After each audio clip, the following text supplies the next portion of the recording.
అందరికీ వందనాలు. దేవుని వాక్యంలో నుంచి ఈరోజు మన వాక్య ధ్యాన నిమిత్తమై ఒక క్రైస్తవుని అనుదిన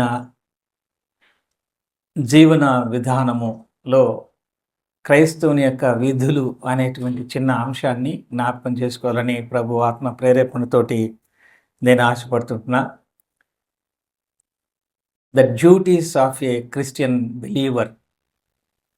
దేవుని వాక్యంలో నుంచి ఎలాగున క్రైస్తవుడు తన యొక్క విధులను అనుదినము నిర్వర్తించాలి అనేటువంటి ఈ చిన్న అంశంలో 7 విధాలుగా సంపూర్ణమైనటువంటి దేవుని సంబంధించినటువంటి వ్యక్తిగా ఈ లోకంలో శరీరంలో ఉన్నంత మట్టుకు జీవించడానికి దేవుని వాక్యపు వెలుగులో ఎలాగున అవకాశం ఉంటుంది, దేవుడు మెచ్చుకునేటువంటి ఒక మంచి విశ్వాసిగా ఉండడానికి ఎలాంటి అవకాశములు ఉన్నాయి అని దేవుని వాక్యపు వెలుగులో మనం చూద్దాము.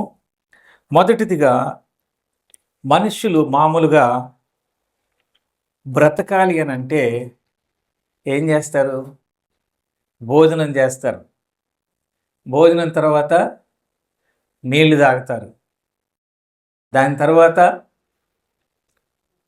అది అరగడానికి రకరకాలైనటువంటి ఎక్సర్సైజులు, లేకపోతే అనుదినము చేసేటువంటి ఉద్యోగము, లేక రకరకాలైనటువంటి జీవన సంబంధించినటువంటి ఈ లోక జీవన వ్యాపారములు ఉంటాయి.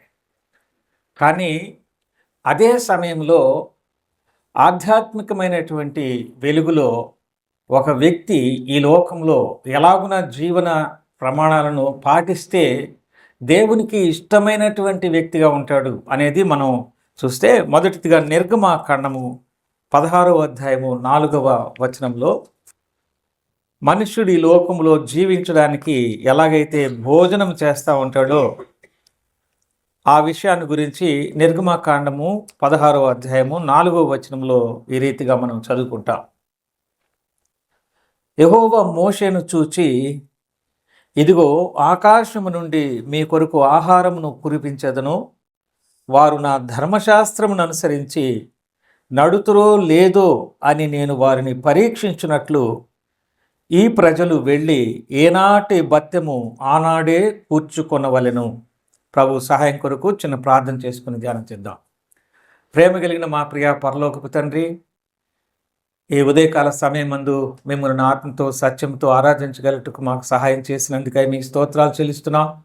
ఆరాధన జీవితాన్ని రానున్న వారమంతా మేము ఎలాగున ఉంటే మేము జీవించగలమో మాతో మాట్లాడమని, అలాగున ఈ జీవిత పర్యంతరము మీకు ఇష్టమైనటువంటి మంచి క్రైస్తవ విశ్వాస జీవితాన్ని కొనసాగించడానికి మీ వాక్యపు వెలుగులో మాతో మాట్లాడి ఆ ప్రకారంగా మమ్మల్ని జీవింప చేసుకుని మీకు మహిమ తెచ్చుకునమని యేసుక్రీస్తు ప్రభువు పేరట స్తోత్రములు చెల్లించుకుంటూ ప్రార్థిస్తున్నాము తండ్రి, ఆమేన్.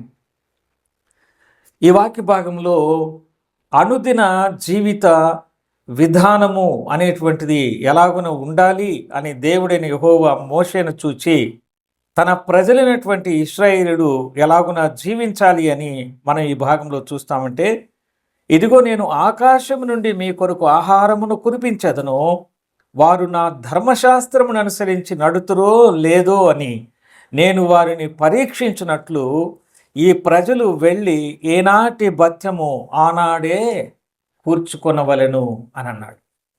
ఇందులో దేవుని యొక్క ఇష్టము ఏంటి అనంటే, దేవునికి లోబడి మనుషులు జీవించాలి అని ఆయన కోరుకున్నాడు.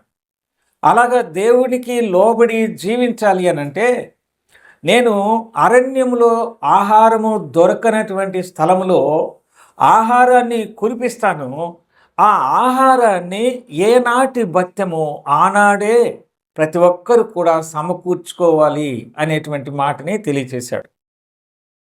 మనుష్యుడు జీవించడానికి శరీర సంబంధించినటువంటి ఆహారము ఎలాగనైతే అవసరంగా ఉందో, ఆత్మ సంబంధించినటువంటి దేవుని సంబంధించినటువంటి ఆహారం కూడా మనుషులకు అంతే అవసరంగా ఉంది అనేటువంటి సత్యాన్ని ఆయన తెలియచేస్తూ దేవుడిచ్చినటువంటి ఆ విధులు కట్టడలు ధర్మశాస్త్ర రూపముగా ఇచ్చినటువంటి వాటిని వీరు అనుసరిస్తారో లేదో నేను చూడాలి అని చెప్పి ఆకాశం నుంచి కురిపించినటువంటి ఆ యొక్క ఆహారాన్ని ఏనాటికి ఆనాడు వాళ్ళు ఈ ప్రజలు వెళ్ళి ఏనాటి భత్యము ఆనాడే కూర్చుకొనవలను అని తెలియచేసినట్టుగా మనం చూస్తూ ఉంటున్నాం.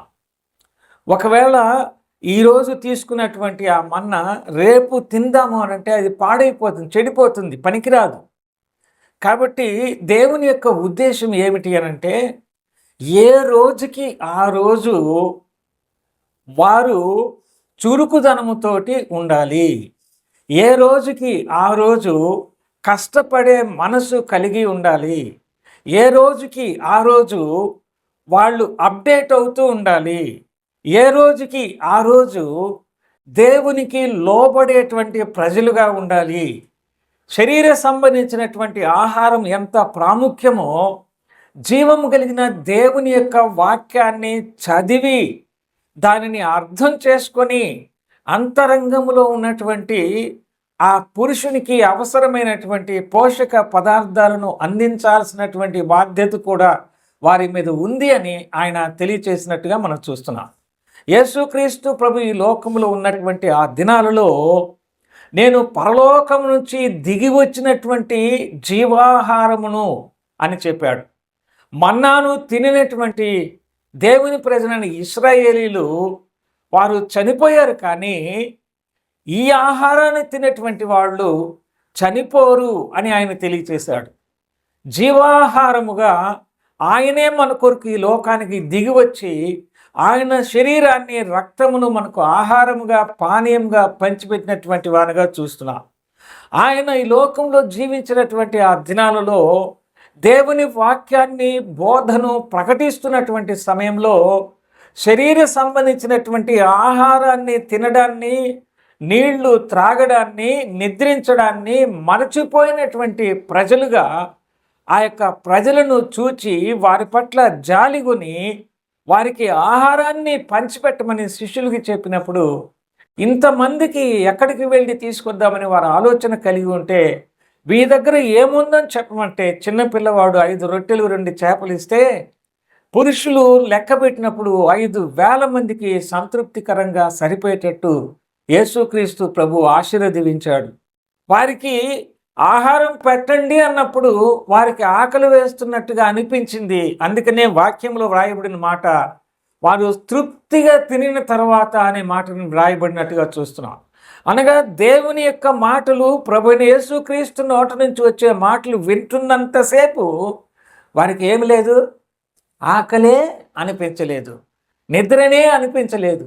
అరణ్యములో ఆయన మాట్లాడుతూ ఉండగా వెలుగుగా ఉన్నటువంటి ఆయన మాటలు నోట మాట వెలువడుతూనే వెలుగు కలుగునని దేవుని లేఖనము తెలియచేస్తుంటుండగా ఆయన యొక్క మాటలు వినడము అనేటువంటి ఆ మాటలను మనం చూస్తే ఈ లోకంలో దేవుని ప్రజలమైనటువంటి మనము శరీర ఆహారం తినడం ఎంత ప్రాముఖ్యమో జీవము కలిగిన దేవుని యొక్క వాక్యాన్ని చదవడము కూడా అంతే ప్రాముఖ్యము. రోజు ప్రతి దినము దేవుని వాక్యాన్ని చదవాలి. చదివినటువంటి వాక్యం అర్థం చేసుకోవడానికి కనీసం కొంతైనా సమయాన్ని మనం ఖర్చు చేయాలి. మన యొక్క విద్యలో రకరకములైనటువంటి పుస్తకాలు పిల్లలకు వారి బరువు కంటే ఎక్కువగా మోపేటువంటి భారము కలిగినటువంటి పుస్తకాలు చదువుతూ అవి అర్థం కాకుండా మళ్ళీ ట్యూషన్స్లో చేర్పిస్తూ అవి అర్థం కాకుండా రకరకాల వెబ్సైట్ల గురించి వాటిని గురించి తెలుసుకుంటూ ఆయా రకాల యాప్ల్లో ఆ యొక్క విద్యను గురించి జ్ఞానం పొందాలని తెలుసుకుంటూ అందరికంటే ఉన్నతమైనటువంటి తెలివి జ్ఞానాన్ని కలిగి మనము మన పిల్లలు ఉండాలని మనం కోరుకుంటున్నామే. దేవుని యొక్క వాక్యము పరిశుద్ధ బైబిల్ గ్రంథం మన దగ్గర ఉన్నప్పుడు ఆ జీవము కలిగిన సృష్టికర్తనే దేవుని గురించినటువంటి మాటలు దేవుడే వ్రాయించినటువంటి మాటలుగా ఉంటే మనము బైబిల్ చదవడానికి ఎంత సమయాన్ని వెచ్చిస్తున్నాము, బైబిల్ గ్రంథాన్ని చదివినప్పుడు అది అర్థం చేసుకోవడానికి ఎంత సమయాన్ని మన తలంపులని ఆయన కొరకు మనం ఉపయోగిస్తున్నాము. బైబిల్ గురించి మనకేం తెలుసు, దేవుని గురించి మనకేం తెలుసు, దేవుని యొక్క వాక్యాన్ని ఆనాటి కాలమందు మన్నాను భుజించినటువంటి రీతిగా అనుదినము ఏనాటి బత్తెము ఆనాడే వారు సమకూర్చుకోవాలి అని దేవుని యొక్క వాక్యము ప్రకటిస్తూ ఉంటుండగా మన జీవితాల్లో కూడా దేవుని వాక్యాన్ని ప్రతిరోజు చదివి దేవుని యందు బలము పొందుకోవాల్సినటువంటి వారంగా ఉన్నాం. మొదటి దినవృత్తాంతములు 16వ అధ్యాయము 37వ వచనంలో మనము చదువుకున్నట్లయితే, మొదటి దినవృత్తాంతములు 16:37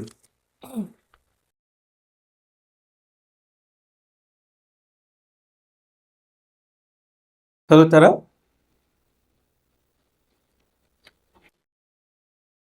మందసం ముందర నిత్యమును కావలసిన అనుదిన సేవ జరుపుటకై దావీదు అచ్చట యెహోవా నిబంధన మందసం మీద ఆసాపును అతని సహోదరులను నియమించెను. ఓబేదెదోమును వారి సహోదరులైన 68 మందిని, యెదూతును కుమారుడైన ఓబేదెదోమును హోసాను ద్వారపాలకులుగా నియమించింది. ఇక్కడ మనం ఏం చూస్తున్నామంటే, ఆ మందసము ముందర నిత్యమును కావలసిన అనుదిన సేవ జరుపుటకై. ఎప్పటికి కావాలి ఇది? నిత్యము తిరుగుచుండాల్సినటువంటి ఆ మాట మనం చూడాలి. అనుదిన సేవ అని వ్రాయిస్తుంది కదా బైబిల్లో. కాబట్టి మనము ఆదివారం ఒక్కరోజే ఆయనను సేవించాలనా, అనుదినము ఆయన్ని సేవించాలనా? అనుదినము ఆయనను సేవించాలి. దేవుని యొక్క వాక్యంలో స్పష్టముగా ఆయన మనతో మాట్లాడుతున్నాడు. మందసము ముందర నిత్యమును కావలసిన అనుదిన సేవ జరుపుటకై దావీదు అచ్చట యెహోవా నిబంధన మందసము మీద ఆసాపును అతని కుమారులను నియమించను అనే మాట మనం చూస్తూ ఉంటున్నాం. అనగా దేవుని యొక్క సేవా విధానము అనుదినము జరిగించబడుతూ ఉండాలి అని ఆయన తెలియజేస్తూ ఉంటున్నాడు. నేడు క్రొత్త నిబంధన కాలంలో ప్రభువుని యేసుక్రీస్తు రక్తంలో కొనబడినటువంటి ఆయన ప్రజలమైన మనము ఆయన కొరకు ప్రత్యేకమైనటువంటి ప్రజగా, యాజకులైనటువంటి వారంగా, రాజులైనటువంటి వారంగా ఏర్పాటు చేసినప్పుడు యాజక ధర్మము అనేది ప్రాముఖ్యంగా మనం ఏం చూస్తామంటే, యాజకులుగా ఉన్నటువంటి వారు దేవుని యొక్క ఆవరణములో ప్రవేశించి దేవుని ఎదుట నిత్యము అనుదినము సేవ జరిగించేవాళ్ళుగా ఉండాలని మనం చూస్తున్నాం. మనము ఉద్యోగము చేసినా, వ్యాపారము చేసినా, వృత్తి పని చేసినా, మరి ఏ పని చేసుకున్నా కూడా, చిన్న చిన్న పనులు చేసుకున్నా కూడా ప్రతి దినము దేవుని ఎదుట మనం ఉన్నామనేటువంటి సత్యాన్ని గమనిస్తూ ఆయనకు సేవ చేస్తున్నట్టుగా మనము భావిస్తూ, యజమానుడు లేనప్పుడు యజమానుడు ఉన్నట్టుగా భావించి మన యొక్క విద్యుత్ ధర్మాన్ని జరిగించాలి. అప్పుడే మంచి క్రైస్తవ జీవితాన్ని మనము లోకానికి చూపించగలిగినటువంటి వారంగా ఉంటాం. మొదటిదిగా మనం చూస్తున్నాము, ఒక విశ్వాసి తన అనుదిన జీవితంలో చేయాల్సినటువంటి పనులు దేవుని వాక్యాన్ని చదవాలి, దేవుని గురించినటువంటి ఆలోచన కలిగి ఉండాలి. దేవుని వాక్యము చదువుతూ ఇంకా నేను దేవుని గురించి తెలుసుకోవాలనేటువంటి ఆశతో ఉంటూ అనుదినము తను చేస్తున్నటువంటి పనులలో దేవునికి సేవ చేస్తున్నాను అనే భావముతోటి గవర్నమెంట్లో ఉండి పనిచేసిన, ప్రైవేట్ సెక్టార్లో ఉండి పనిచేసిన, తల్లిదండ్రులకు సేవ చేసిన, సంఘములో పరిచారకులుగా పరిచర్య చేసిన, దేవుని వాక్యాన్ని బోధిస్తుండేటువంటి వరము కలిగి ఉన్నా కానీ దేవుని ఎదుట సేవ చేసేటువంటి, అనుదిన సేవ చేసేటువంటి విధానంలో ఉండాలని మనము చూస్తూ ఉంటున్నాం. అక్కడని 7వ వచనంలో మనము ఒక మాట మనం గమనిస్తే, మొదటి దినవృత్తాంతములు గ్రంథము 16వ అధ్యాయము 7వ వచనంలో ఏముందంటే, ఆ దినమందు యెహోవాను స్తుతి చేయు విచారణను ఏర్పరిచి దావీదు ఆసాపు చేతికిని వాని బంధువుల చేతికిని దానిని అప్పగించెను. ఆ స్తుతి ఏదనగా, యెహోవాకు కృతజ్ఞతాస్తుతులు చెల్లించుడి, ఆయన నామమును ప్రకటన చేయుడి, ఆయన కార్యములను జనములలో తెలియచేయుడి, ఆయనను గూర్చి పాడుడి. ఈ భాగంలో ఆనాటి కాలమందు మనుషులైనటువంటి వారికి వారి వారి యొక్క పనులను విధులను దేవుని ధర్మశాస్త్రాన్ని బట్టి ఏర్పాటు చేసి ఎవరెవరు ఏ ఏ పనులు జరిగించాలి అని తెలియచేశాడు. కానీ నేటి యేసు ప్రభు రక్షణలో ఉన్నటువంటి అందరికీ కూడా సమానమైనటువంటి వారసత్వాన్ని, సిలువ యొద్దకు ప్రవేశాన్ని దేవుడిచ్చి దేవుని వాక్యాన్ని చదువుతున్నటువంటి వారు, దేవుని అనుదినము సేవ చేస్తున్నటువంటి వారు, దేవుని అనుదినము స్తుతిస్తూ, దేవుని అనుదినము ప్రకటిస్తూ ఉండాలని ఈ వాక్యంలో మనం చూస్తుంటున్నాం. కాబట్టి దేవుని వాక్యాన్ని మనం చదువుతున్నామా? దేవుని అనుదినము సేవిస్తూ ఉంటున్నామా? దేవుని అనుదినము ప్రకటిస్తున్నామా అనేది మనము చూడాల్సినటువంటి వారంగా మనం ఉంటున్నాం. 14వ వచనంలో కూడా మనం చూస్తే ఆయన మన దేవుడైన యెహోవా ఆయన తీర్పులు భూమి యందంతటా జరుగుచున్నవి అని మనం చూస్తూ ఉంటున్నాం. కాబట్టి దేవుని తీర్పులు భూమి యందంతటా జరుగుతున్నటువంటి విధానము మనం చూసినప్పుడు ఒక మంచి క్రైస్తవ విశ్వాసిగా, యేసు ప్రభు రక్షణ పొందినటువంటి వారముగా మొదటి విశ్వాసి విధి ఈ లోకంలో ఉన్నప్పుడు ఏంటి అనంటే బైబిల్ చదవాలి, అర్థం చేసుకోవాలి, దేవుని సేవించాలి, దేవుని ప్రకటించాలి అనేది మొదటి భాగంలో మనం చూస్తే, రెండవ మాట నెహెమ్యా గ్రంథము 8వ అధ్యాయము 18వ వచనంలో మనం ఒక మాట మనం చూస్తాం. నెహెమ్యా గ్రంథం 8:18.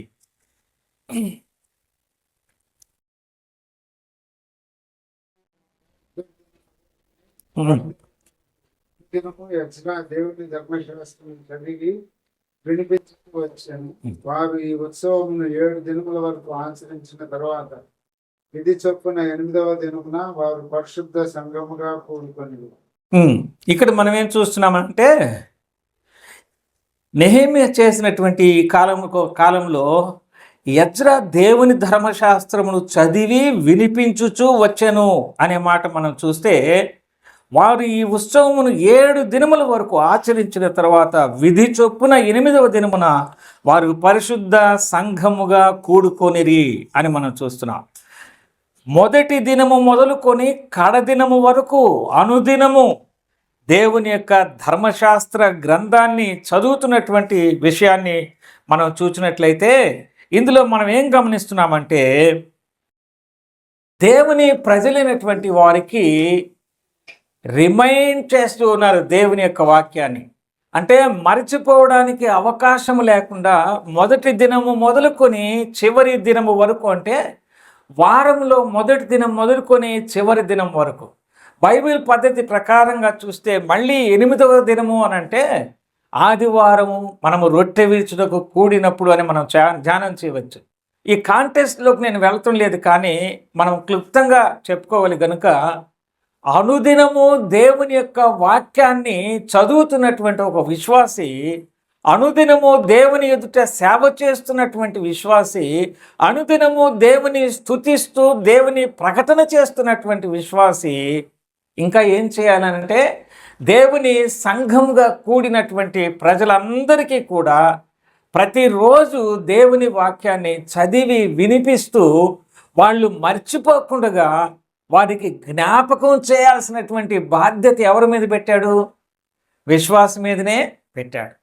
కనుక ప్రతిరోజు దేవుని యొక్క వాక్యాన్ని సమయాన్ని బట్టి మనం నియామక కూడికలన్నీ కొన్ని ఏర్పాటు చేసుకొని కూడుకుంటూ ఉంటాం. అదే సమయంలో ప్రతిరోజు కూడా విశ్వాసులంగా ఉన్నటువంటి మనము ఒకరితో ఒకరము కమ్యూనికేషన్ కలిగి ఉండాలి, ఒకరితో ఒకరము మాట్లాడుకుంటూ ఉండాలి. ఆదివారం రోజు ఒక్కరోజు కూర్చొని ఒక క్షణము షేక్ హ్యాండ్ ఇచ్చుకొని వదిలిపెట్టుకొని వెళ్ళిపోతే దానితో సంబంధం ఇంకేం లేదన్నట్టుగా ఉండడం కాదు. ఒకరికి ఒకరము దేవుని యొక్క వాక్యాన్ని ఎజ్రా ఏ రీతిగా అయితే ఆయన చదివి వినిపిస్తూ వారికి జ్ఞాపకానికి తీసుకుని వస్తున్నాడో ఆ రీతిగా ఒక విశ్వాసిగా బాధ్యత, ఒక వ్యక్తిని గురించి మనము ప్రార్థన చేసేటప్పుడు ఆ యొక్క వ్యక్తి యొక్క విశ్వాస జీవితము ఎలాగునో ఉంది అని పరామర్శిస్తూ వారికి దేవుని వాక్యాన్ని జ్ఞాపకానికి తీసుకుని వస్తూ ఉండడం అనేటువంటిది అనుదిన జీవితంలో ప్రతి ఒక్కరూ అనుసరించాల్సినటువంటి విధానం. నాకు ఈ మధ్య ఉన్నటువంటి వస్తువులను బట్టి ఎవరికైనా ఇష్టం ఉన్నా ఇష్టం లేకపోయినా చిన్న చిన్న వాక్యాలు, the most beautiful month in a year is December, అంతే కదా. వాతావరణం ఎంతో ఆహ్లాదకరంగా ఉంటుంది. చూడండి, మనకు అస్సలు చెమటే పట్టింది. ఇప్పుడు నేచురల్గా వచ్చే గాలి, చల్లటి వాతావరణము ఎంతో ఆహ్లాదాన్ని ఇస్తుంది. దేవుని సన్నిధికి వచ్చినప్పుడు కూడా, దేవుని యొక్క సన్నిధిలో మనం కూర్చున్నప్పుడు డిసెంబర్ నెల ప్రభు అయిన యేసుక్రీస్తు పుట్టుకను గురించి జ్ఞాపకానికి తీసుకుని వస్తూ ఉంది. రకరకాలైనటువంటి రీతిగా అందులో మనం ప్రభువుని జ్ఞాపకం చేసుకుంటూ ప్రభువుని ప్రకటిస్తూ ఉండేటువంటి ఒక అత్యున్నతమైనటువంటి అవకాశాలని కల్పిస్తూ ఉంది. అందుకని ఒక రోజు కూడా విడిచిపెట్టుకోకుండా ఆ చిన్న చిన్న మెసేజ్లు 1 minute, 10 seconds, 15 seconds నేను పెడతా ఉండడం జరుగుతుంది. నా స్వరం వినిపించేదానికి కొన్నిసార్లు నేను ఈ రీతిగా ఉపయోగిస్తూ ఉండడం జరుగుతూ ఉంది. అది ఎవరికైనా ఇష్టం ఉందా, ఇష్టం లేదా, వాళ్ళు చూస్తున్నారా లేదా, ఎంతమంది లైక్ చేశారు, ఎంతమంది సబ్స్క్రైబ్ చేశారు అనేది నేను చూడను. అది ఎవరికి ఇష్టం ఉంటే వాళ్ళు ఏర్పాటు చేసుకుంటారు. కానీ ఒక అవకాశం అంటూ మనకు దేవుడు ఈ దినాల్లో ఇచ్చాడు. ఎంతకాలం అది ఉంటుందో మనకైతే తెలియదు. ముందున్నటువంటి దినాలు చాలా కష్టతరమైనటువంటి, భూమి అందంతటా దేవుని యొక్క తీర్పులు జరుగుతున్నటువంటి దినాలలో మనం ఉంటూ ఉన్నాం. కాబట్టి ప్రతిరోజు వారికి దేవుని వాక్యాన్ని చెప్పడము ద్వారా, చదివి వినిపించడము ద్వారా జ్ఞాపకము చేసేటువంటి అలవాటును ఒక విశ్వాసి కలిగి ఉండాలని. రెండవదిగా మనం చూస్తే 3వ మాట 61వ కీర్తనలో 8వ వచనంలో మనం ఈ రీతిగా మనం చదువుకుంటాం. 61:8వ కీర్తన. దినదినము నా మొక్కుబడులను నేను చెల్లించినట్లు నీ నామం నిత్యము కీర్తించు. దినదినము నా మొక్కుబడులను నేను చెల్లించినట్లు నీ నామమును నిత్యము కీర్తించదును అంటాడు. దినదినము నా మొక్కుబడులను నేను చెల్లించున్నట్లు అంటే, దేవుని సన్నిధిలో మొక్కుబడులు సాధారణంగా సంవత్సరానికి ఒకసారి మొక్కుంటూ ఉంటారు కొంతమంది కొన్ని నెలలకి ఇంత అని నేను ఒప్పుకుంటూ ఉంటారు. కానీ దేవుని లేఖనలు ఏముందంటే, దినదినము నా మొక్కుబడులను నేను చెల్లించున్నట్లు నీ నామము నువ్వు నిత్యము కీర్తించేదను. ఏది దినదినము ఆయన యొక్క మొక్కుబడులు చెల్లించుకోవడం అంటే ఎలాగునా, ఏదో మనం ఒక ద్రవ్యాన్ని తీసుకొని ఇంత ద్రవ్యం దేవునికి ఇస్తామని మొక్కుబడా, లేకపోతే ఇంతమందికి పిలిచి ఉచితంగా భోజనాలు పెట్టాలన్నటువంటి మొక్కుబడా? కాదు. దినదినము ఆయన యొక్క మొక్కుబడులు చెల్లించుకోవడం అనంటే, అనుదినము మనం ఆయనకు రుణపడి ఉన్నటువంటి వారమే. ఈ లోకములో మనం జీవించి ఉన్నంత కాలము కూడా ఆయనకు మన మొక్కుబడులు చెల్లించుకోవాల్సినటువంటి వారంగా ఉన్నాం. ఎలాగునా, బాప్తిస్మం తీసుకునేటప్పుడు సేవకుడు ఆ నీళ్లలో ముంచి పైకి తేల్చేదానికి ముందుగా యేసు ప్రభు మరణ పునరుద్ధానంలో పాలు పొంది క్రొత్త జీవితాన్ని ప్రారంభించడానికి సూచనగా ఏమని అడుగుతారంటే, ఎప్పటి వరకు ఈ యొక్క పద్ధతిని నీవు అవలంబిస్తావని అడిగితే ఇప్పుడు ఏమని చెప్తాం మనం? జీవితకాలం అంతా అని చెప్తాం కదా. అంటే అనుదినము ఆయన యొక్క రక్షణ, ఆ జీవితాన్ని కొనసాగింప చేసుకోవడము ద్వారా దినదినము ఆయనకు మొక్కుబడులు చెల్లించేటువంటి వారంగా మనం ఉంటున్నాం. అందుకని క్రింద భాగంలో నీ నామమును నిత్యము కీర్తించదును అని అంటున్నాడు. పాటలు పాడి, పాటలు వ్రాసి, పాటలు పాడే, వాయిద్యాలు వాయించే వరము తనకు ఉంది కనుక ఆయన కీర్తనీయుడైనటువంటి ప్రభువుని గురించి బైబిల్ గ్రంథంలో పాటల పుస్తకాన్ని దేవుడు దావీదు ద్వారా ఉంచినట్టుగా మనం చూస్తూ ఉంటున్నాం. పాటల పుస్తకంతో కలిసి దేవుని యొక్క వాక్యపు నింపుదల కలిగినటువంటి సంపూర్ణమైనటువంటి దేవుని యొక్క వాక్యము మన చేతులలో ఈ రోజున ఉంది. అనుదినము నా యొక్క మొక్కుబడులు చెల్లించుకునేటువంటి విషయంలో నేను నా తెలిసినంత వరకు నేను పర్ఫామ్ చేయగలుగుతున్నాను అనేటువంటి మాటని ఆ భాగంలో మనం చూస్తుంటున్నాం. 4వదిగా మనం చూస్తే 88వ కీర్తన 9వ వచనంలో మనము గమనిస్తున్నటువంటి మాట.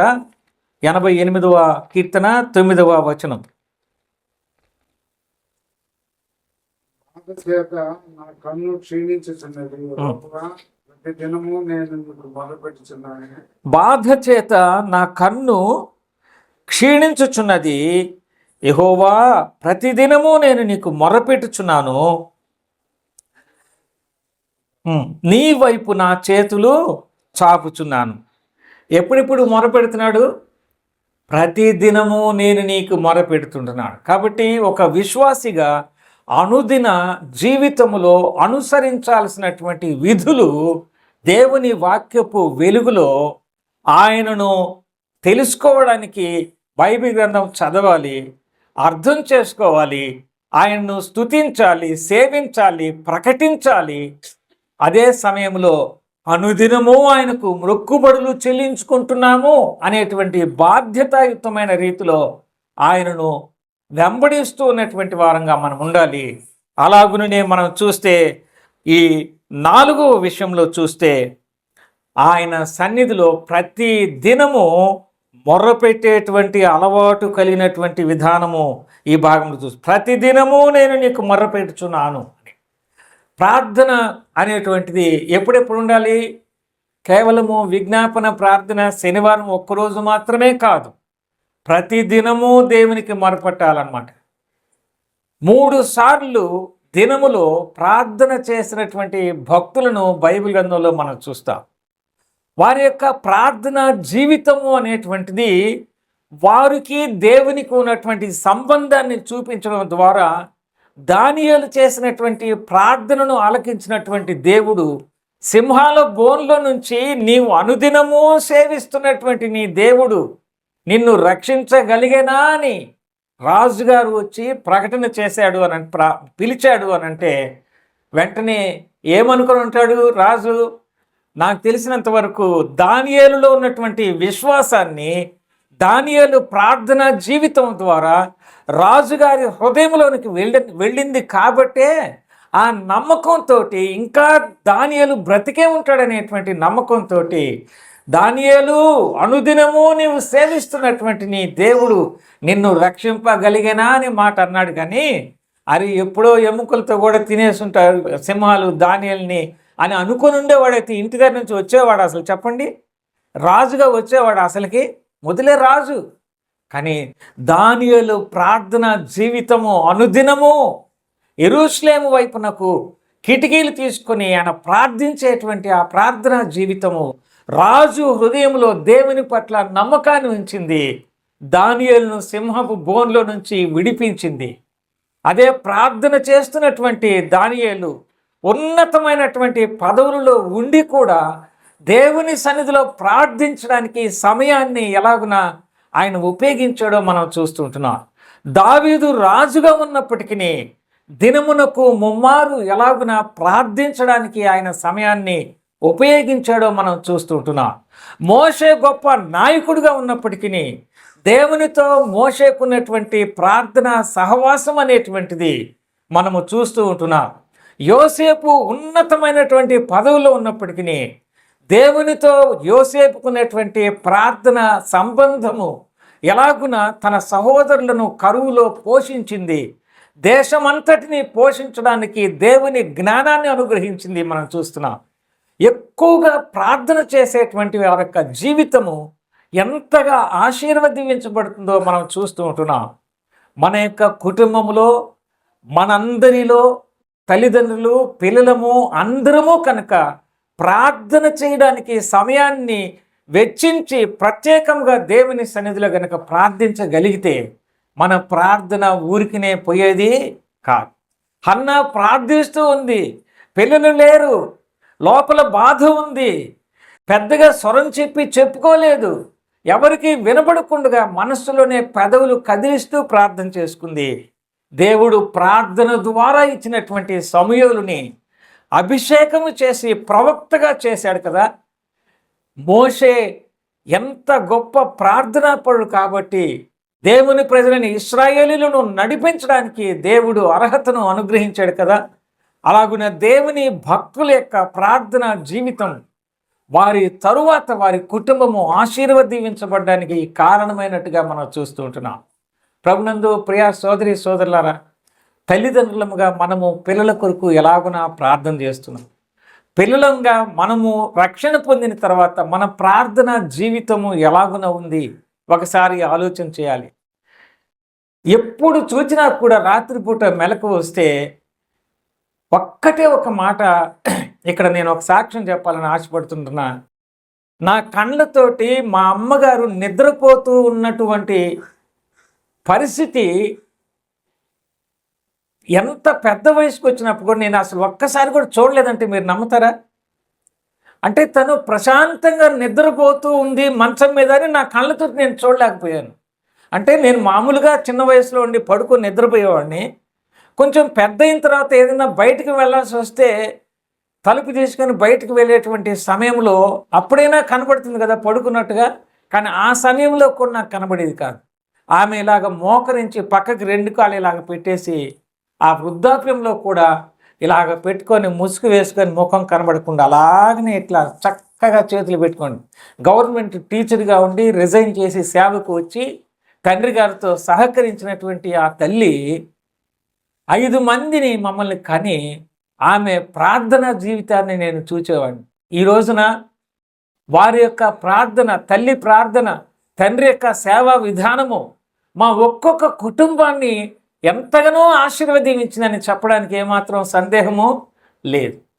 ప్రార్థన లోపించినప్పుడు ప్రార్థన నేర్పించడానికి కొన్ని సంభవాలు మా కుటుంబం మీదకి తీసుకుని వస్తాడు. కానీ నాకు గట్టి నమ్మకం ఏమిటంటే ఏదో కొరత ఉంది, ప్రార్థించాలి అనేది మనసులోకి వచ్చినప్పుడు ఒక్కొక్కటిగా తిరిగి దాన్ని మరీ యథాస్థితికి తీసుకుని వచ్చేటువంటి దేవుని యొక్క కార్యాలను ఈనాడు మేము చూడగలుగుతూ ఉంటున్నాం. కారణం ఏంటి? ఆనాడు తల్లిగా చేసినటువంటి ఆ ప్రార్థన, కుటుంబంలో తల్లిదండ్రుల యొక్క ప్రార్థన సేవా జీవితము ఈ నేటికి మాకు మా పిల్లలకి ఉపయోగపడుతూనే ఉన్నాయి. నిన్ను నీక తరము 1000 తరముల వరకు అనేటువంటి మాటను దేవుడు ఉపయోగించాడు. మన ఒక్కరి ప్రార్థన ఏమైనా చేయగలుగుతుంది. ప్రార్థన జీవితంలో ఉన్నటువంటి బిడ్డలందరూ ఒక ఇంట్లో కూర్చొని ప్రార్థన చేస్తూ ఉంటే చెరసాలలో నుంచి పేతురును విడిపించడానికి అవకాశం ఉందా? సంకెళ్ళు ఊడిపోయినాయి, చెరసాల తలుపులు తెరుచుకున్నాయి. మనుషులకు అతీతమైనటువంటి దేవుని శక్తి ద్వారా, దేవుని దూత ద్వారా పేతురు బయటికి తీసుకుని వెళ్ళబడ్డాడు. బయట రోడ్లోనికి తీసుకుని వెళ్ళిన తర్వాత అప్పటి వరకు కల అనుకున్నాడు, కానీ అప్పుడు నిజమని గ్రహించాడు. పేతురు వెళ్ళి తలుపు తడుతూ ఉంటే ప్రార్థనలు అందరూ ఉన్నారు, కానీ ఆ చిన్నది రొదే తలుపు దగ్గరికి వెళ్ళి పేతురు స్వరం విని గుర్తుపట్టి పేతురు వచ్చాడని చెప్పడానికి మొదలుపెట్టింది. అరవబాక మనల్ని కూడా కొట్టేస్తారన్నారేమో వాళ్ళు తెలియదు. కానీ తర్వాత తలుపులు తీస్తే పేతురు లోపలికి వస్తే ఎట్లా ఉంటుంది వాళ్ళకి ఆ పరిస్థితి? ఎలాగ వచ్చావు పేతురు? దేవుడు ఇలాగున దూతను పంపించి నన్ను తీసుకొచ్చాడనంటే ఇంట్లో ఉండి ప్రార్థన చేసేవాళ్ళు ఏమీ చేయలేకపోవచ్చు, కానీ వారి పక్షంగా ఉన్నటువంటి సర్వశక్తిమంతుడుగా ఉన్నటువంటి జీవము కలిగిన ప్రార్థనను విని మనుషులకు అసాధ్యమైనవి చేసేటువంటి తన యొక్క ఉనికిలోనే ఉన్నటువంటి విధానమును బట్టి తన బిడ్డలను చెరసాలలో నుంచి విడిపించినటువంటి దేవునిగా మనం చూస్తూ ఉంటున్నాం. ప్రార్థన జీవితాన్ని కలిగినటువంటి పేతురు ఉదయకాలం ముందు ప్రార్థనలో ఉన్నాడు. 12 గంటలప్పుడు, 3 గంటలప్పుడు ప్రార్థనలో ఉన్నాడు. ఒక ప్రార్థనలో దేవుని దర్శనాన్ని చూచాడు. 2వ ప్రార్థనలో కుంటివారిని శృంగారం అనే దేవాలయం నడిపించాడు. ప్రార్థనలో ఉన్నటువంటి శక్తి మనము బోధల్లో మనం వింటూ ఉంటాం. అబ్బా ఎంత బాగుంది చెప్పుకోవడానికి అనుకుంటాం. దేవుడు ప్రతి విశ్వాసి అనుదిన జీవితంలో జరిగించాల్సిన విధులలో ఇది ఒక విధి అని తెలియజేస్తూ ఉంటున్నాడు. మనము గనక ప్రార్థన చేయగలిగితే ప్రతిరోజు నేను నీకు మొరపెట్టుచున్నాను అని మనం చెప్పగలమా? దావీదు 88వ కీర్తనలో 8వ 9వ వచనంలో చెప్తూ ఉండాన్ని మనం చూస్తూ ఉంటున్నాం. 5వదిగా మనం సామెతల గ్రంథం 8వ అధ్యాయము 34వ వచనంలో మనం చూస్తే సామెతలు 8:34వ వచనం.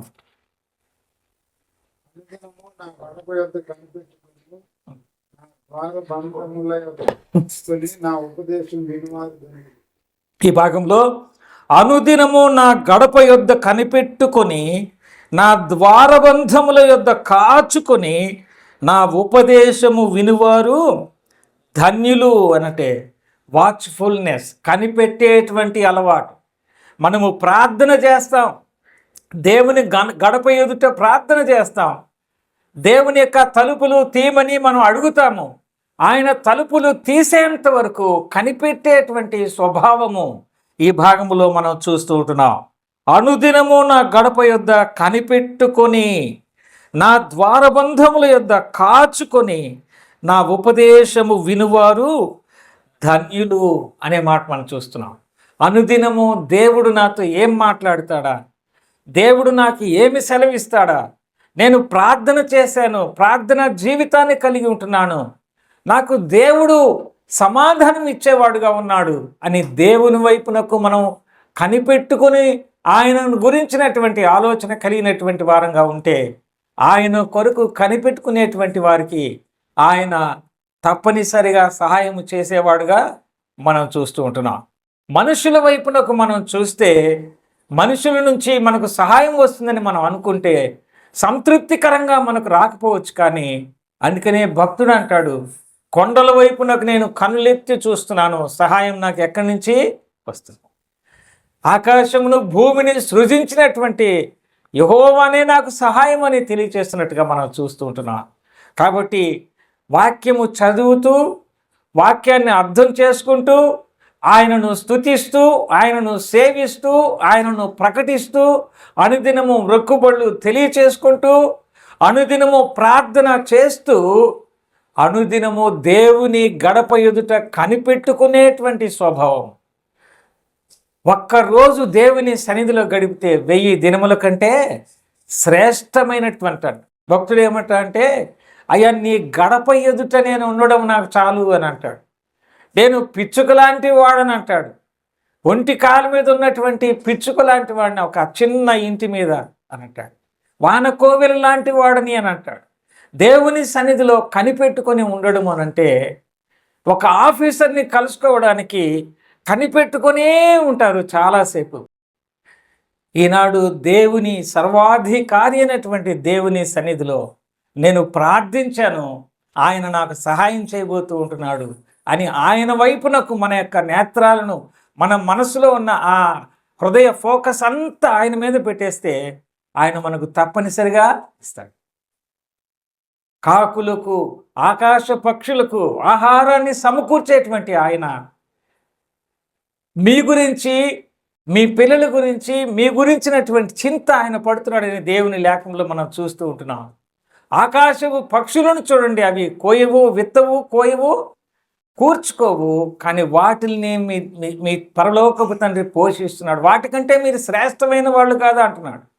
అందులో భావం ఏమిటంటే, అసలు మీరు ఏమి తిందామో, ఏమి ధరిద్దామో, ఏమి కట్టదామో, ఎక్కడ ఉందామో అని మీ గురించి మీరు ఎందుకు చింతపడతారు? ఇవన్నీ మామూలుగా రావాల్సినట్టే, మీకు ఇవ్వాల్సిన బాధ్యత నాది. జాలి కలిగిన పరమ తండ్రి అయిన దేవుణ్ణి నేను, అవన్నీ నేను మీకు ఇస్తాను, మీరు చేయాల్సింది చేయండి అయ్యా అని దాని భావం. ఏమంటున్నాడు చేయాల్సింది? మొదట నా రాజ్యాన్ని గురించి, మొదట నా నీతిని గురించి మీరు వెదకండి, అప్పుడు మీకు అవన్నీ కూడా అనుగ్రహించబడతాయని ప్రభువు తెలియచేశాడు.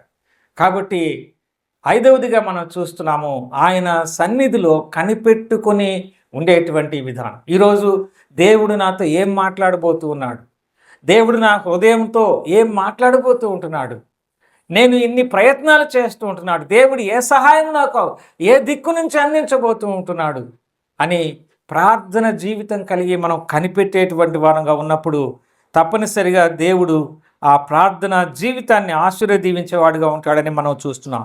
6వదిగా లూకా సువార్త 9వ అధ్యాయము 23వ వచనంలో మనం ఏం చూస్తున్నామంటే, ఒక విశ్వాసి యొక్క అనుదిన జీవన విధానములో దేవుని యొక్క విధులు అనేవి ఎలాగున ఉన్నాయంటే తప్పనిసరిగా జరిగించాల్సినటువంటివి. లూకా సువార్త 9వ అధ్యాయము 23వ వచనం, మరియు ఆయన అందరితో ఇట్లా, నేను ఎవడైనను నన్ను వెంబడింపగోరని ఎడల తన్ను తాను ఉపేక్షించుకొని ప్రతిదినము తన సిలువను ఎత్తికొని నన్ను వెంబడింపవలెను. Cross bearing responsibility. ఎవరితో చెప్పాడు ఈ మాట? అందరూ అనుకుంటారు శిష్యులతో కదా చెప్పింది అని, కానీ ఇక్కడ రాసిన మాట ఎవరికి? అందరికీ అని ఆయన తెలియచేస్తూ ఉంటున్నాడు. ఎవడైనను నన్ను వెంబడింపగోరిన ఎడల తన్ను తాను ఉపేక్షించుకొని ప్రతిదినము తన సిలువను ఎత్తుకొని నన్ను వెంబడింపవలెను. అంటే సిలువ అంటేనే మనకేమర్థమవుతుంది? It's an instruments of only sins అని మనం చూస్తాం. కానీ ఇక్కడ అట్లాంటి సిలువ కాదు. అంత భారమైనటువంటి సిలువ మన కొరకు యేసు ప్రభు మోసాడు, సిలువలో మరణించాడు. ఆయన మరణించి సమాధి చేయబడ్డాడు, తిరిగి లేచాడు. ఇప్పుడు ఆ సిలువ ఎవరికి ఇవ్వట్లేదు, ఆయన సులభమైనటువంటి సిలువనిచ్చాడు. అదేంటి అంటే మనల్ని మనం మర్చిపోవడము, మనకు అనుదినము దేవుని నామం కొరకు వచ్చేటువంటి పరిస్థితులు అన్నింటినీ కూడా ఎవరు మొయ్యాలి? ఇవి ఎవరికి వాళ్ళు వాటిని భరిస్తూ, అనగా ఇహలోకములో వచ్చేటువంటి శ్రమలు రాబోవు మహిమ ఎదుటి ఎన్నతగినవి కాదనే సంగతిని గ్రహిస్తూ చిన్న చిన్న వచ్చేటువంటి ఈ శ్రమలను వీటన్నిటిని కూడా భరించాల్సినటువంటి బాధ్యతను అక్కడ ప్రతిదినము తన సిలువని ఎత్తుకొని నన్ను వెంబడింపవలెను అనే మాట చూస్తాం. మన సిలువని మనమే ఎత్తుకొని ఆయనను ప్రతిరోజు వెంబడించాలని మనం చూస్తున్నాం. కానీ మనకుండేటువంటి బలహీనత ఏమిటంటే ఊళ్ళో వాళ్ళ శ్రమలన్నీ మన మీద పెట్టుకొని మోస్తూ ఉంటాం, కానీ మన సిలువని ఎత్తుకొని మోయడాన్ని మర్చిపోతుంటాం. మనం లోకంలో ఏమేం జరుగుతున్నాయి వీటన్నిటిని గురించి ఆలోచన చేసేటువంటి విధానము దేవుడు కోరుకోవటం లేదు. మనకున్నటువంటి పరిస్థితుల్ని మనము ఎత్తుకొని, మన సిలువను మనం ఎత్తుకొని ఆయనను వెంబడించాలి. అది ఎలాగనే ఉంటుంది? నా ఎద్దుకు రండి, నేను నేర్పిస్తాను, నేను మిక్కిలి సాత్వికుని, ఇది తేలికగా ఉంటుంది అని ఆయన తెలియచేశాడు. కాబట్టి ప్రభువుని నమ్ముకుంటే చాలామంది ఇది చాలా కష్టం కదా, పవిత్రంగా జీవించడం అని అంటే, ఇంతగా ఉండాలంటే కష్టం కదా అని అనుకుంటారు. కానీ లోకములో ఉన్నటువంటి వారికి మనకును విశ్వాసిగా ప్రత్యేకత అనేటువంటిది ఉంది. ఆ ప్రత్యేకమైనటువంటి జీవితము జీవించడమే దేవుడు నీ మీద పెట్టినటువంటి, నీకు సంబంధించినటువంటి సిలువ. అది ప్రతివాడు గ్రహించి ప్రతివాడు తన సిలువను ఎత్తుకొని ఆయనను వెంబడింపగోరినటువంటి వారు వెంబడించాలనేటువంటి మాట మనం చూస్తున్నాం.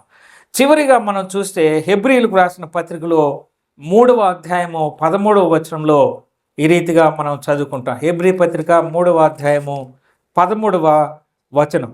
13-15 కలిసి ఉన్నాయి. నేడు మీరు ఆయన శబ్దమును విని ఎడల కోపము పుట్టించినప్పటి వలె మీ హృదయములను కఠినపరుచుకొనుడని ఆయన చెప్పెను గనుక పాపం వలన కలుగు భ్రమచేత మీలో ఎవడును కఠినపరచబడుకుంటున్నట్లు నేడు అనబడు సమయం ఉండగానే ప్రతి దినమును ఒకరికొకడు బుద్ధి చెప్పుకొనుడి. అంతవరకు చాలండి. ప్రతిదినము ఏం చేయాలి? ఒకరికొకడు బుద్ధి చెప్పుకొనుడి అని అంటాడు. బుద్ధి చెప్పుకొనుడి అంటే నీకు బుద్ధి లేదని అంటే ఎవరైనా వింటారా? ఇంకా లాగే ఒకటి ఇస్తారు. ఇంకా అది కాదు బుద్ధి చెప్పుకొనుడి అని అంటే. బుద్ధి అనంటే బుద్ధి, విజ్ఞాన, సర్వసంపదలు ప్రభుని యేసుక్రీస్తులో గుప్తమై ఉన్నాయి. యేసుక్రీస్తు ప్రభుని గురించినటువంటి మాటలను ప్రతిరోజు ఒకరికొకడు చెప్పుకోవడం ద్వారా బుద్ధి ఇచ్చేది ఆయన, మనం కాదు. మనం ఒక వ్యక్తికి బుద్ధి చెప్పాలి అని అంటే మన సొంత మాటలతోటి బుద్ధి చెప్పలేం, బుద్ధి నేర్పించలేం. డబ్బులు ఇస్తే కొనుక్కునేది కాదు. కానీ దేవుని గురించినటువంటి అనుభవాలను ఒకరితో ఒకరు చెప్పుకోవడం ద్వారా మనకు తెలియకుండానే ఇతరులను భక్తిహీనతలో నుంచి భక్తిలోనికి నడిపించిన వాళ్ళంగా ఉంటాం. బుద్ధిహీనులుగా ఉన్నటువంటి వారు బుద్ధిమంతులుగా మార్చబడేటువంటి వారుగా ఉంటారు అనే మాట మనం చూస్తుంటున్నాం. ఎవరు చెప్తారు ఈ బుద్ధి? వాడు బుద్ధి వచ్చినప్పుడు నా తండ్రి ఇంట అనేక మంది కూలి వంటకు కడుపు నిండా ఆహారం దొరుకుతుంది, కానీ నేనైతే ఇక్కడ ఆకలికి అలమటిస్తున్నానని చెప్పాడు. బుద్ధి ఉన్నప్పుడు బయటికి వెళ్ళాడా? బుద్ధి లేనప్పుడు బయటికి వెళ్ళాడా? తండ్రి ఇంట్లో బుద్ధి ఉన్నప్పుడే కదా వెళ్ళింది. కానీ వాని యొక్క అధిక తెలివితేటల వలన స్నేహితులతోటి తనకు రావలసినంత ఒక్కసారిగా తీసుకొని దుర్వ్యాపారం వలన పాడు చేసిన తర్వాత అప్పుడు వాడికి ఏమొచ్చింది? బుద్ధి. లోకములో మనకు బుద్ధి పుట్టించడానికి ఒక్కొక్కసారి ప్రభువు మనలను ఖాళీ చేసేస్తాడు. మనకు బుద్ధి పుట్టడానికే అది, వేరే ఉద్దేశం కాదు. ఏ మనిషిని కూడా హృదయపూర్వకంగా యెహోవా బాధను కలిగించడని విలాప వాక్యములో మనం చూస్తూ ఉంటున్నాం. కాబట్టి అనుదిన ఒక విశ్వాసి తన జీవితంలో అనుసరించాల్సినటువంటి పద్ధతులు, విధులు, the duties of a believer అనేటువంటి మనం ధ్యానం చేస్తూ ఉంటే దేవుని యొక్క వాక్యాన్ని చదవాలి, బైబిల్ చదవాలి, ప్రార్థన చేసుకోవాలి, అనుదినము ఆయనకు మొక్కుబడులు చెల్లించడము అనంటే హృదయపూర్వకమైన కృతజ్ఞతాస్థుతులు కొరత లేకుండా ఆయనకు ప్రతిరోజు చెల్లించే వాళ్ళం ఉండాలి. ప్రతిరోజు ఆయన సన్నిధిలో ప్రార్థించేటువంటి అలవాటు కలిగి ఉండాలి. ప్రతిరోజు అనేక మందికి దేవుని మాటలు చెప్పడం ద్వారా దేవుని జ్ఞాపకానికి తీసుకుని వచ్చే వాళ్ళం ఉండాలి. చివరిదిగా ప్రతిరోజు ఇతరులకు దేవుని యొక్క మాటలు చెప్పడం ద్వారా బుద్ధి పుట్టించేటువంటి వారంగా మనం ఉండేవారముగా ఉండాలి. దేవుని వాక్యము మనం ప్రకటిస్తున్నప్పుడు ఇతరులకు యేసుక్రీస్తు ప్రభు యొక్క ప్రేమను గురించి మనం ప్రకటిస్తూ ఉన్నప్పుడు వినడానికి బుద్ధి పుట్టించు ప్రభు అని మనం కోరుకునే వాళ్ళం ఉన్నప్పుడే ప్రజలకు దేవుడు బుద్ధి పుట్టించేవాడుగా ఉంటాడు అనేది మనం చివరిగా చూస్తున్నాం. ఈ చిన్న వాక్య ధ్యానము మన ఆత్మీయ జీవితానికి ఆశీర్వాదకరంగా ఉండడానికి ప్రభు సహాయం చేయనుగా. అందరికీ వందనాలు.